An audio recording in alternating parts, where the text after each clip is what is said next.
Hey everyone, so India's healthcare system, right ho. Yeah.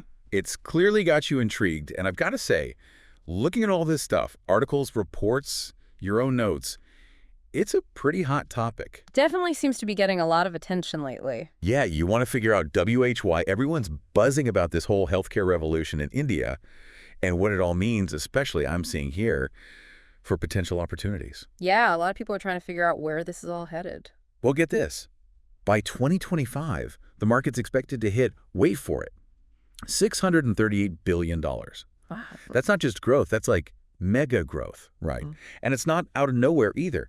India's got this wild mix of ancient traditions like Ayurveda and then this super modern healthcare system all happening at the same time. It's a really interesting blend. Okay, so to get our heads around this, how did India even get to this point? I mean, some of these articles go way back, like 5,000 years back, talking about Ayurveda. Oh, absolutely. And even further, actually, when you look at things like surgical practices, there's this text, the Sushruta Samhita, from, get this, the 6th century BCE. Yeah, and it's incredible. It talks about procedures they were doing back then, rhinoplasty, cataract removal, even dealing with fractures.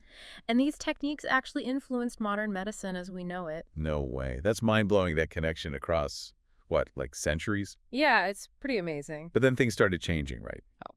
I'm seeing notes here about Western medicine entering the scene in the 1800s.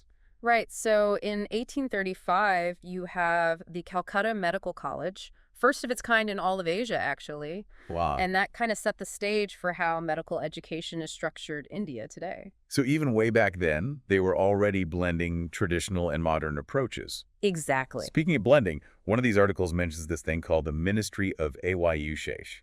What's the deal with that? Oh, the Ministry of Ayush is a fascinating development. So Ayush stands for Ayurveda, Yoga and Naturopathy, Unani, Siddha, and Homeopathy. A mouthful. Right. And the ministry's whole focus is on promoting these traditional systems alongside conventional healthcare. So it's not like one or the other. They're saying, let's use both, the wisdom and the tech. Exactly. It's this fusion that's a major driver in their healthcare innovation. Now, we can't talk India's healthcare without talking about, well, COVID, right? I mean, one of these reports makes it clear that the pandemic was like this huge catalyst for change. Oh, absolutely. Telehealth, digital diagnostics, home testing kits, all that stuff just exploded during COVID. Like the pandemic forced them to level up in a hurry. Yeah, it was a fast forward button on a lot of tech trends. But it also showed the world that India could be a major player globally in healthcare. Oh, for sure. You flagged all these articles about India becoming this vaccine hub. Right. Companies like Serum Institute,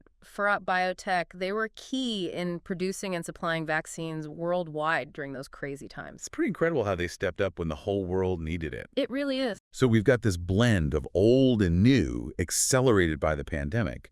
But there's got to be more to the story, right? What about the people? India's population is changing, and that's got to have an impact on healthcare. You're hitting on a crucial point. You've got some data here about life expectancy in India going up and the population aging. Right. Their median age is projected to increase a lot by 2050, meaning the demand for services for older folks, well, that's going to skyrocket. Makes sense. But it's not just age, right? Money plays a role, too. Oh, absolutely. People have more money. They can spend more on healthcare. Plus, you've highlighted some serious government spending on healthcare infrastructure. Yeah. And that fuels growth in both public and the private healthcare sectors. So we've got this unique approach to healthcare, fast tech changes, a shifting population, and economic growth all happening together. It's a lot. It is, and we've only just scratched the surface. We haven't even dug into the specific opportunities this revolution is creating. All right, everyone, buckle up, because I think they're about to get really interesting. What have you got for us next? All right, so let's jump into pharmaceuticals, shall we?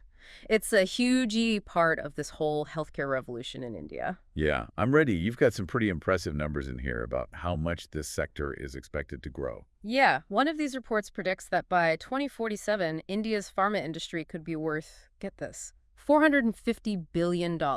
Whoa. It's insane. It's already the third largest globally by volume, and it's quickly moving up in terms of value, too. Okay, those are some serious numbers. You've also pointed out that India is a leader when it comes to generic drugs. Oh, absolutely. They're experts at reverse engineering those blockbuster drugs, which means they can offer cheaper alternatives. Right. So healthcare becomes more affordable for everyone, both in India and around the world. Makes sense. But how did they get so good at capturing that global generics market? Well, for one, their manufacturing game is strong. Oh, yeah. They've got a ton of skilled workers and a really well-established infrastructure for pharmaceuticals. Yeah. Plus, the government's been pushing for more domestic manufacturing with initiatives like that production-linked incentive scheme. You mentioned that in your notes. It sounds like a pretty big deal. It is. The scheme has a budget of almost $850 million over 10 years. Wow. So yeah, it's a serious investment. The goal is to increase India's capacity to make their own pharmaceuticals so they don't have to rely on imports as much. So it's a win-win. India gets stronger as a supplier, and people all over get access to more affordable meds. Exactly. Now, you also flagged this segment within pharmaceuticals called CRAMS. That's what? Contract Research and Manufacturing Services? You got it. Basically, Indian companies are doing the research and manufacturing for those big international pharma giants. Ah, so it's like outsourcing for big pharma. Right. It lets them tap into India's expertise, which is super cost effective. I see. So it's not just generic drugs. They're actually involved in developing and making new drugs for the whole world. Exactly. And this segment's expected to double in size. Things like that Biosecure Act of 2024 are definitely helping to fuel that growth. Okay, so India's farm industry is booming. What about hospitals and diagnostics? Those are pretty important too, right? Oh, for sure. By 2032, India's hospital market is projected to be worth about $193 billion. Well, A lot of that is driven by private hospitals, which are seeing huge growth right now. and why is that? Well, people have more money, more people have health insurance, and there's a growing preference for private health care. Makes sense. Plus, we talked about medical tourism earlier. India's becoming a real hotspot for people looking for affordable health care. Yeah, there were a bunch of articles on that. What's driving that trend? Well, first of all, the facilities are top-notch with really skilled doctors and surgeons. The quality is often just as good as in the West, but way cheaper. Yeah.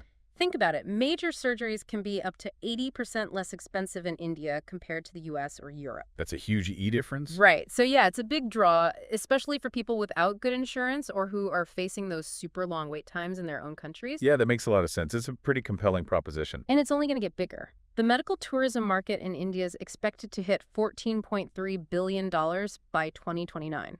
Wow. Okay, so we've covered pharma, hospitals, even medical tourism, but there's also this whole wellness movement happening in India, right? You were talking about that earlier. Oh, yeah. There's a huge shift toward preventative healthcare, and those traditional practices like Ayurveda. Right. People are becoming more aware of those lifestyle diseases, diabetes, heart disease, obesity. They're realizing that taking care of themselves proactively can make a big difference. So there's way more demand for things like preventative services, those healthy foods, and all those traditional wellness practices. It's like a total mindset shift, right? Absolutely. People are taking a more holistic approach to their health. They're incorporating things like yoga, meditation, Ayurvedic principles. It's pretty amazing to see. And there's this one article that said spending on preventative healthcare in India could reach 40% of total healthcare spending by 2025. Yeah, it's huge. It really shows you how much things are changing. It's awesome to see that whole wellness industry taking off in India.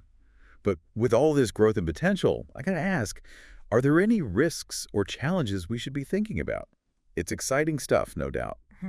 But yeah, you're right. There's always some level of risk involved, right? Right. What are some things investors should keep in mind when it comes to India's healthcare? Well, like with any emerging market, there are going to be those typical risks, regulatory changes, political stuff, economic ups and downs. Yeah, that makes sense. Got to factor all that in, right? Definitely. And then there's always the possibility of, well, something totally unexpected happening. Exactly. Like nobody saw the pandemic coming, and that threw everything for a loop globally. Yeah, but being aware of those potential risks, that's the first step, right? Careful market analysis, really digging into specific companies before investing and spreading your investments out, those are all good ways to manage those risks. So being informed and proactive is key. You mentioned the Bajaj Finserv healthcare fund before. How are they approaching those risks? Well, they're really focused on these big long-term trends, what they call megatrends. Megatrends, huh? Yeah.